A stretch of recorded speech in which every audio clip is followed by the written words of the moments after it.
everyone, and welcome to Learning with the Pros with Practical Machinist.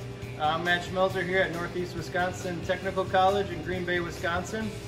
Today we're going to go through a short little demonstration on how to sharpen a drill bit in a pedestal grinder. So first we'll start off by going over all the tools that we're going to use for this job. There's a couple different options of tools that we could use for grinding a drill bit. Our first option here is just a simple protractor, of course with the angle set to the correct angle that we're going to be grinding on our drill bit, and a scale for measuring the length of our cutting lips. The other option here is a little more advanced. It incorporates a 6-inch rule with an attachment connected to it for creating the angle and of course measuring the cutting lip length that we're going to achieve. Our third option here is just something that our students came together and built a stamping die for and then did some engraving on it. This is a specific tool just for measuring drill points on a drill bit. What we're going to be doing today is sharpening this drill bit right here, just a standard jobber drill, and we'll be putting a 118-degree drill point on it. So let's go ahead and go over to the grinder. Before we go and sharpen our drill bit here, just going to go over a couple of preliminary things on the grinder itself. We're using an aluminum oxide wheel. One thing I always look before we start here is our tool rest. I'm looking to make sure that my gap is no more than 1/16 of an inch between the wheel and the tool post or the tool rest here. Another thing also, I have a cup of water. That's real critical when we're sharpening high-speed steel tools, as we keep them cool, prevent them from getting too warm and softening the metal itself. I also want to make sure I have my guards in place. We have safety guards in place. For this demonstration, I will have this one just slightly out of the way, just so it's easier to see what I'm doing.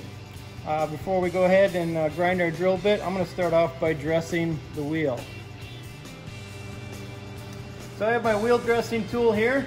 I just want to make sure that this is in good working order. I have some life left on the wheels on this tool. So what I'm going to do is go ahead and turn on my grinder, and I'll go through the process. The reason we dress the wheel is, again, I want to make sure I have a nice clean wheel. It is nice and sharp. And of course I have any irregularities out of the surface of the wheel. If there's any irregularities, grooves, or nicks in this wheel, that's going to come through in the surface of my drill bit. So I'm going to go ahead and turn the wheel on. Once it comes up to speed, I'm going to rest the feet of the dressing tool down onto my tool rest, and I'm just going to bring it into contact with the wheel, and I'm just going to run from right to left, right to left.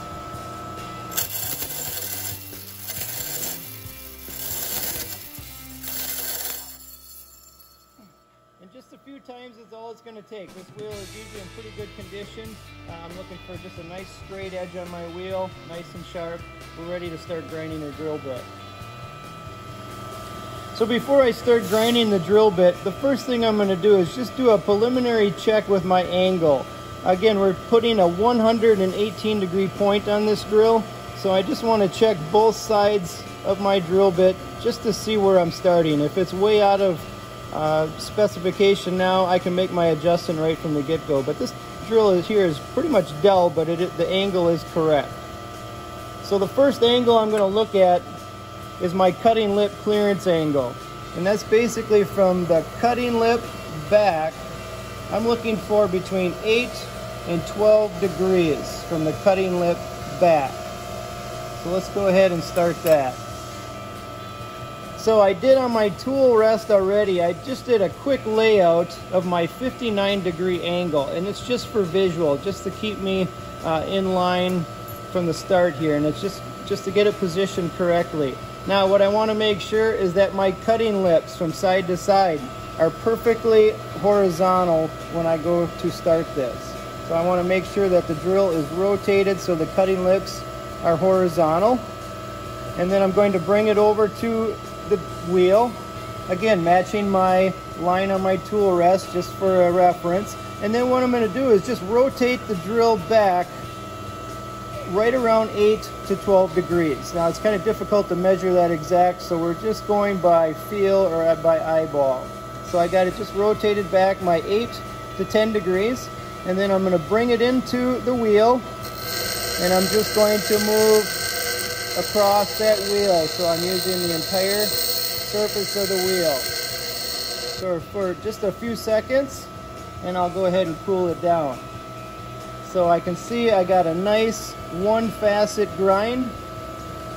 Looking from the edge, I can see I'm creating my 8 to 10 degree lip clearance, and I have a nice cleanup on that edge.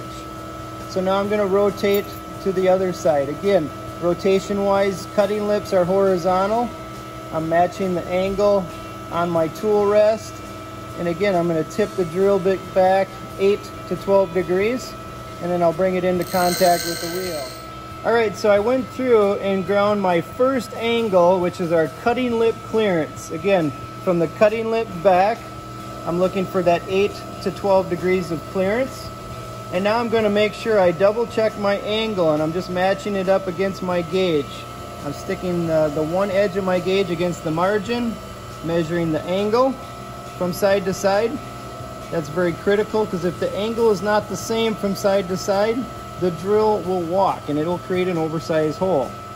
And not only am I checking the angle, I'm using the vernier scale on the gauge to measure the length of the cutting lip from one side to the other. So on this one here, I'm measuring up 4 lines on the vernier scale. I rotate to the opposite side, and I'm right at the same measurement. So now that we have the cutting lengths, lip lengths the same, and the angle is the same, I'm ready to move on to my secondary clearance angle, which is going to be towards the heel of the drill. So for our secondary clearance angle, again, I want to match my 59 degree angle this direction, and then I'm just going to rotate the shank of the drill down 25 to 30 degrees. And I'll bring it into the wheel, and I'll roll across the entire face of the wheel.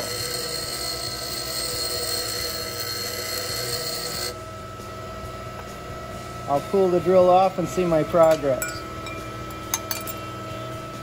So what I'm looking at for my secondary clearance from the heel of the drill tip forward, I have a little bit farther to go, but what I'm looking for is this line to be at the same distance as our cutting lip on the opposite side. So I'm going to grind just a little bit more and bring this edge forward a little bit more. So again, I'll rotate back my 25 to 30 degrees.